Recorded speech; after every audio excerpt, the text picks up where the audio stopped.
million-dollar question. How do you build wealth in real estate today in this post-pandemic world where everything, the cost of living, the cost of real estate has gone up so much? Well, today we have a very special guest on Grace Goes Local, Mr. Duane Roy from the Roy team, and we will learn some incredible ways for you to be able to buy real estate with other people's money, and as well as different ways in order to purchase your first home or investment property. All right, let's check it out.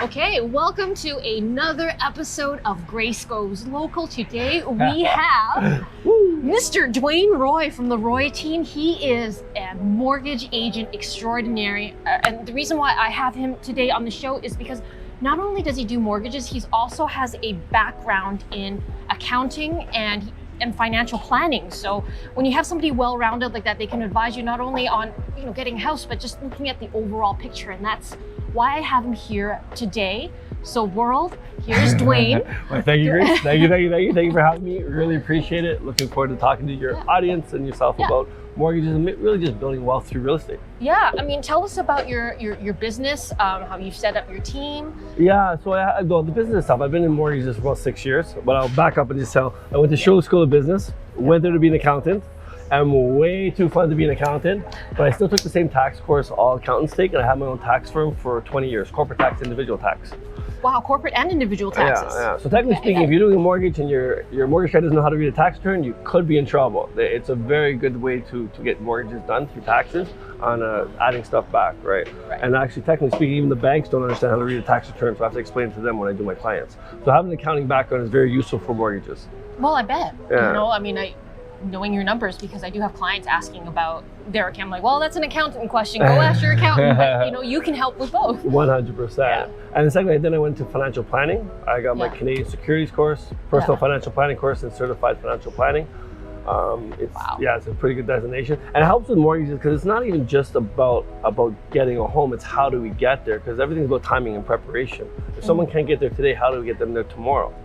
Right? How do we build wealth for someone, even if we can't help them today? Or what type of plan can we put together? A lot of people look at cash flow. I step back, I look at cash management. Because it doesn't matter about cash flow. How do we manage your cash to get you through the next 5 years?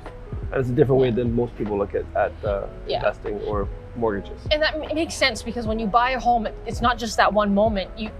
You're with that home for a while. 100%. Yeah, exactly. So I have people come to me, and if I talk off topic, I'm apologizing, but I have people come to me like, yeah, Duane, my budget is $3,000 a month, and I have, say, $60,000. Yeah. Well, the home now costs $3,500 a month. Well, let's instead of put $50,000 or $60,000, take $10,000 back, budget yourself over 5 years, and manage your cash flow. Still get into that property that you want, and not worry about living on a month-to-month basis. Got it. Okay, right. So that's already a lot of wealth of information right there. And now let me ask you a deeper question. Yeah. So with your background in mortgages, accounting, and financial planning, what is your philosophy in the work that you do? Well, the philosophy is basically I try to get as many people into homes as possible and make sure that they qualify. Actually, 30 to 40% of people that come to me have gone to a bank or another mortgage agent and unfortunately can't qualify for that property, right? I, through legit ways, look at their tax returns, look at their bonuses, look at the different ways to get people into mortgages. And the one thing people have to realize is that there's like 30 different banks out there. If you went to the wrong bank, you get the wrong result. Every bank has a different policy.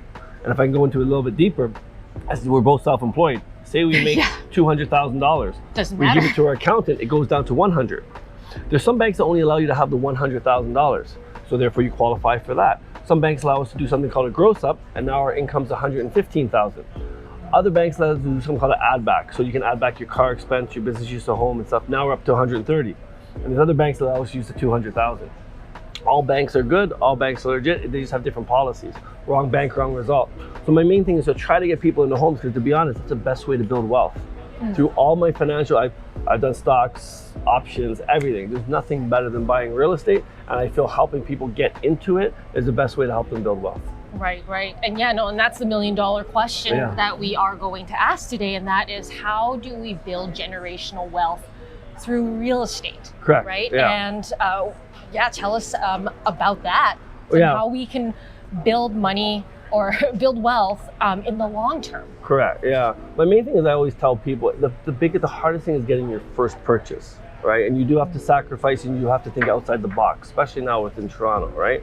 So I'll give an example of my brother, even though he may not like this, but my older brother went to my parents and got the down payment, and he's also self-employed, so his tax returns didn't add up. He went to my younger brother and he co-signed. He bought a house for $800, it's now worth 1.6. We thought outside the box, went to different family members. He can qualify, he can afford, he couldn't qualify. So that's the difference. So we found how we can get him to qualify, get into that property and build wealth.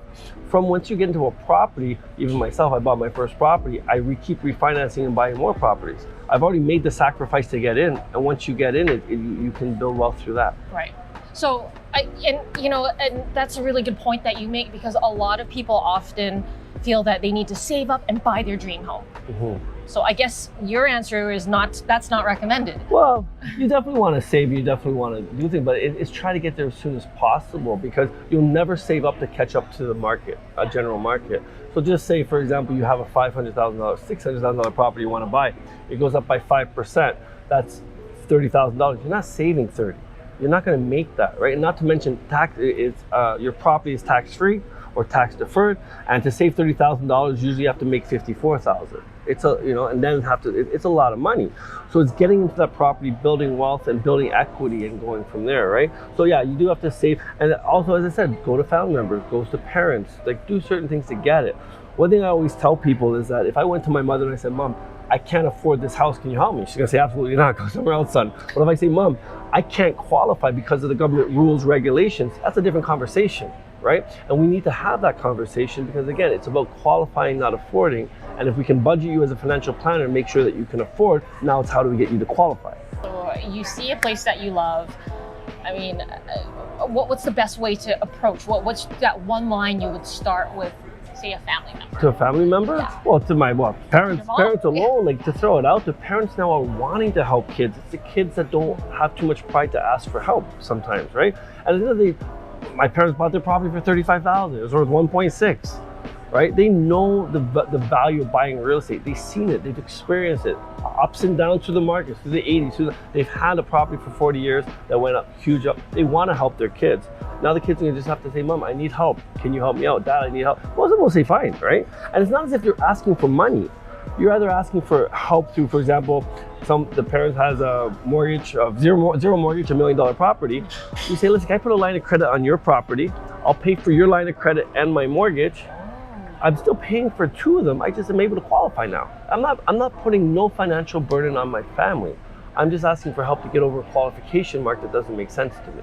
Mm-hmm. Okay. Right? So, or even say, can you co-sign for me, right? And a lot of people don't like co-signers. I get that, because they go on title and it does hinder them in the short term. But it's for now, not forever. It's how do we get you in now and how do we get them off later, so it's a short-term solution for a long-term goal. That's right. You can get them in, but then you can take them out later. Yeah. Gotcha. Now I want to ask though, in like a role play situation. Yeah. So say if you needed, you're a buyer, you needed the money. Can we role play, like ring ring? Hi mom, can I borrow some money? Can you? No. I've done it. I've actually done it myself, to be honest. You've done it? Yeah. Well, I didn't tell you this. I bought 2 condos at the same time, and I had to make X amount of money in a year that was almost impossible, and I didn't hit it. So I call up my mom and dad and say, guys, listen, I have this property that I really want to close on.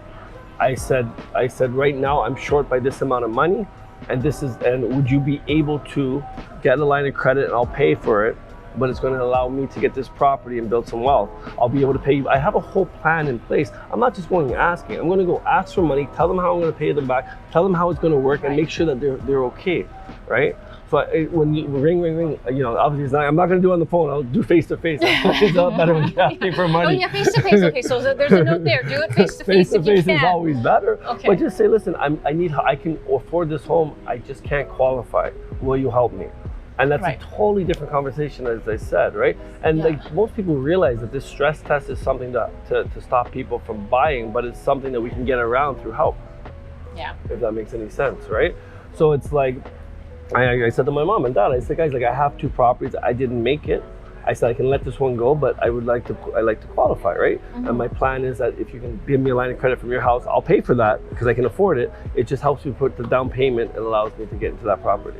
Got it. They're more than willing. Like about this, I have not heard once, and I do about 200 mortgages a year. I have not heard one parent say no, right? Really? Not one parent, no, not at all. They're more than willing to help, right? So your odds are pretty good if you ask the right way. High, correct, right? Okay. And I'll throw it out there. I think we've had this conversation before. Like Toronto now is a global city. We're not just like a small city in Toronto, in Canada. We're a global city. I don't know one global city in the world where it's not helped through parents to get to real estate right now. You know, you look at London, you look at Tokyo, look at New York. No, that's true. It's not. You're in New York. Yeah. Well, certain pockets of New York, but you're not buying $1 million property because you need 20% down without help to get in, right? And they have again, because real estate has taken off. Parents have that most of them have that access. So it's a fairly straightforward question. Got it.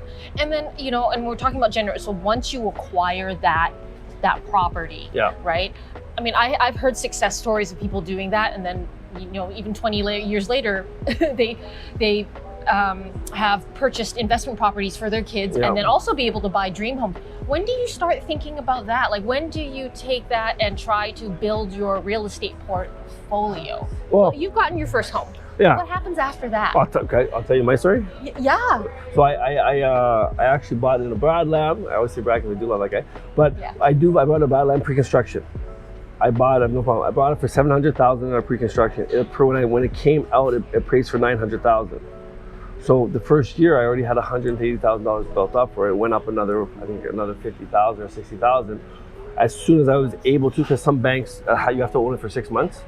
At the 6-month mark, I refinanced about $100 and something thousand out, saved a little bit of money. I bought my second house, my second property for $600,000. Oh, that was quick. Yeah. So you bought pre-construction, had it go up appreciate in value, closed on it, and then refinanced it 6 months later to buy more. Oh, so you would have already had that big bulk of equity from the appreciation of the pre-construction, right? And then what happens is, again, throw it out there. You have $1 million property, you have a $500,000 property. They go up by say 5%, because I don't want to do crazy. 5%, that's $75,000. Well, guess what? I can now pull another 60 out, right? I'm not, again, 60 is not going to get you much, but I'm just saying, or 2 years, you can pull out 120 by another $600,000 property. Got it. It's continuing to use leverage to build wealth, right? One thing I always say, and I'll go back to parents, is parents always say, pay down your mortgage, it's the best thing, right? Parents aren't wrong for what they're saying, they're wrong for the time. Back in the day, rates were at 20%, now they're down to about 4 or 5%, right? So at the end of the day, if I'm borrowing for 5% and I'm investing in real estate making 30, I'm making 25% off someone else's money.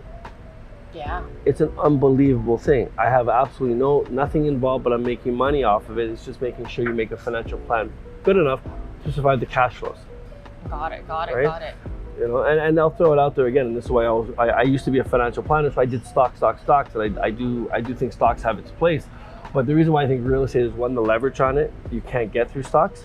And second thing, the best or the most famous investor ever was Warren Buffett. Yes. He has a 19.6% return, 19.6, and everyone talks about him. He has books, and he's the most famous guy ever. You buy an investment property, you put down 100,000, 500, it goes up by 5%. You made 25,000 or 25% return. You just beat the best stock investor ever with a simple real estate investment because of the leverage behind it. I didn't even include the pay down on the mortgage or cash flow. So we're talking about a huge amount of money in investing within real estate, and it builds wealth through it, right? Yeah. And it really isn't that complicated. It's actually pretty straightforward. Correct. And the second side of things also, now going back to being an accountant, it's tax deferred. You don't pay tax on anything. You don't pay tax till you sell it. Oh yeah, okay. So for example, in most investments, you get like a T5, a T3 or something, and you're paying tax along the way, and it takes away from your income. As you're building your wealth through real estate, there's no, again, if you have a proper accountant, you actually don't have to pay anything along the way until you sell the property. And it's a huge advantage of also investing through real estate. Got it. Wow. So that can all happen in a very short amount of time. Correct. So whether you decide to, you saved up enough that you want to buy something now, you can go ask the parents. Yeah. You can also do pre-construction, which, you know, it has an extended deposit structure, so you don't have to pay everything up front. And then So one time it closes, then you already have like extra equity. Equity in the property, plus the down payment is going to be there, plus the time to save. Yeah. There's a lot of advantages, right? My main thing is just how do we get you in and how do we put a plan together? Because even like you can't do that plan if you have 5% down, to be honest. But it is a plan that will give it to you over time, because you can only refinance properties at 20% down. Got it. But just to back up, if I buy a $500,000 property, I have to put $25,000 in. If my property goes up by 5%, I just made double my money. I just made 25. You're not doing that anywhere, right? So over time you can put that plan in place. But again, who's saving $25,000 in a year? You can't catch up with savings to how much your property should appreciate in value. It just won't happen, right? And again, tax-free or tax-deferred. Tax-deferred is good. Tax-free if you own it, tax-deferred if it's an investment. And both is unbelievable. Yeah, It's not what you make before taxes, it's what you make after taxes. And if there's no tax on it as a principal residence, you make huge money. I love that. Yeah, Thank you so much. Yeah. Yeah, and then do you have any parting words about growing wealth that you think that people should know about? Well, growing wealth. Okay, so just to throw it out there, Yeah. you do need a financial planner in place to make sure you set up your rental property if you're going to be growing wealth through real estate. Because the biggest thing is cash flow. You want to make sure you can manage cash flow. One thing I find, I don't know if I'm going off topic, a lot of people focus on a negative cash flow through your rental properties because they do negative cash flow, right? But I tell people, first off, if you go into RSPs, you have a negative cash flow because you're doing $300 a month. If you go into your tax-free savings, it's negative cash flow because you're putting out $300 a month. Negative cash flow is fine as long as you're able to manage cash flow, right? And if you focus on the cash flow, you're missing out on the capital gain or the appreciation, and that's where the wealth is. So back to it, $600,000, $500,000 property, $100,000 down, goes up by 5%, you made $25,000. The pay down of the mortgage, $25,000, 25%. Pay down of the mortgage, you're automatically getting about an 8% return. Now you're up to 33%. Even if you're negative cash flow by 3%, 4%, just say even 5%, that sounds bad. 5% cash, you're still making 29%. I just did the math pretty quick, sorry about that. But you're still making more money than any other investment out there. And the risk reward basis, again, go back out there, stocks are volatile, options are crazy. Real estate is a very risk-free asset, and the reward is huge. So the risk is down, the reward is high. It's the best way to do it. It's just doing it properly and making sure, because if you're negative cash flow and you get a cash crunch, you have to sell it in a bad time. So it's not about cash flow, it's manage it and make sure that you can keep that property through ups and downs and ride the waves. Got it. Wow. Okay. You just crunched out those numbers really quickly. I don't know. I'm just going to leave it to a financial planner. Yeah, I should slow down on the numbers. But I mean, that's what the professionals are for. I'm a big believer of hiring somebody that does what they do all day and they're best at they're doing it. Yeah. Because you could try to do this by yourself. I'm trying to catch up with you numbers. I got to write it down. It's going to take me another half an hour before I just figured out what you just said in like 5 seconds. Yeah, I probably should slow down on it. But I always say also, you definitely need a professional in everything. I find it weird that people think certain things, real estate, investing, even in stocks, they can do by themselves and they won't do their own oil change. Like buying the right property from the right person will give you so much wealth. Say you make an extra 1-2% because you buy the right property, you're making $10,000, $20,000 more because they're buying from someone like you that knows their real estate and knows where the appreciation is. But you won't go your own real estate, you won't go change your own oil for $50.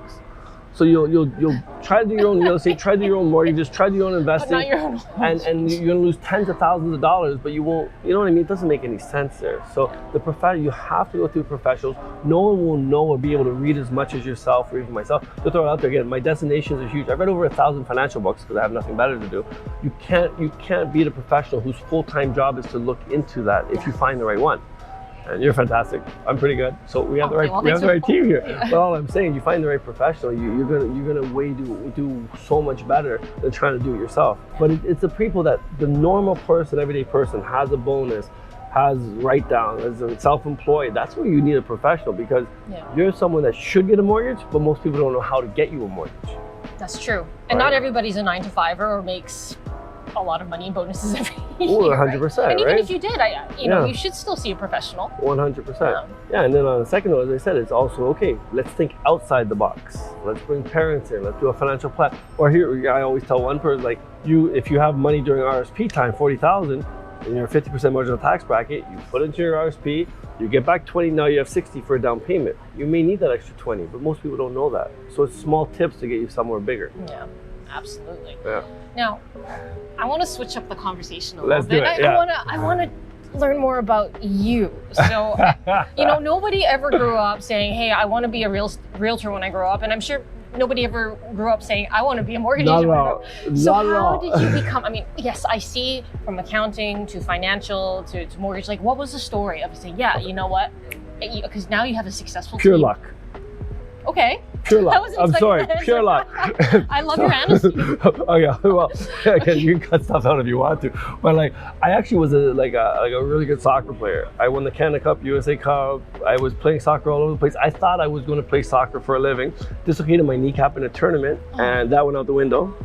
So then I went to York University. My first year I tried. Next thing you know, I'm in Schulich.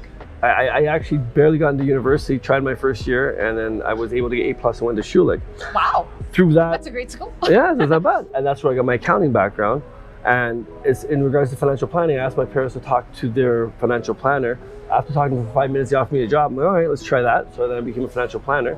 And a guy I used to play soccer with, I was giving him my mortgage leads. And one day he goes, why don't you become a mortgage agent? I'm like, okay, let me try that. So I know, you know. It all started from you injuring your knee. In my knee into finance. But as I said, I'm actually happy I didn't get into mortgages first, simply because without the other backgrounds, I don't think I know how to get mortgages done like I do. I don't think I know how to build wealth like I do, and be able to talk about, like, again, stocks and other investments like I do, right? Because with just mortgages, again, not to just mortgage agents, you don't have an economic background, you don't have an accounting background, and there's so much wealth to knowing all that stuff, right? Absolutely. You know, and it's almost like you know, you do one thing, you just look at mortgages. But I had one guy come to me and he says, Duane, you know, my mortgage agent got me a mortgage. Can you take a look at it?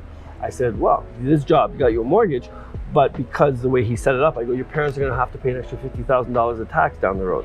So I was able to restructure the mortgage based off of tax, not based off mortgages, and still get the mortgage done, right? That's brilliant. So again, it just brings the whole thing. And then again, I'll go back to Brad Lamb. I was in Brad Lamb's office. The person who was running the office resigned. And Brad goes, dude, you want to do mortgages? You want to take over the office? And that's how I got the mortgages. I said, yeah, Brad, let's do this. I love how you roll. You know. It's flow. It just flows. So it's luck being in the right place, and yeah. And so let me ask you this. You're such a passionate person. What do you love most about your job? Like, what's one thing that you find that just keeps you waking up every morning? Yeah, I know we kept going over it. It's a tough job that you do. It is tough, but like we keep going over it. I do feel that I change people's lives by getting them homes when most people can't. Like, during the process, people get mad at me. There's no question. It's not easy. There's yelling. It's not. But 5 years from now, those people just probably made money they would never make before because we got them into a property. We were the ones that helped them into this house that was 500. Now it's worth 800. We're talking about amazing wealth that people are building, and I like to think it's because of our hard work and our efforts and caring about it, right? Yeah. You know, it's like no one comes to me and says, yeah, Duane, here's an easy mortgage. I get the ones that people can't do in the whole bit, and I'm in there because that's the ones I love. It was too easy, I'd give it to my team. The hard ones, I'm like, let me get in there, let me get this person into that mortgage, right? Because at the end of the day, there's two ways to make money, and I know it's a big saying. It's people working or money working. And there's no way to make your money work better than into real estate. So like some people that I get into real estate, they make more money from their investments than they ever do working. And now we build wealth. Yeah. Right? Back to the wealth. Yeah. So it's just I just feel that we're getting someone in a home, and forgetting about wealth, but just owning your own home, the pride, the joy, and the whole bit of having everyone's dream is to do it, and we make their dreams come true. Got it.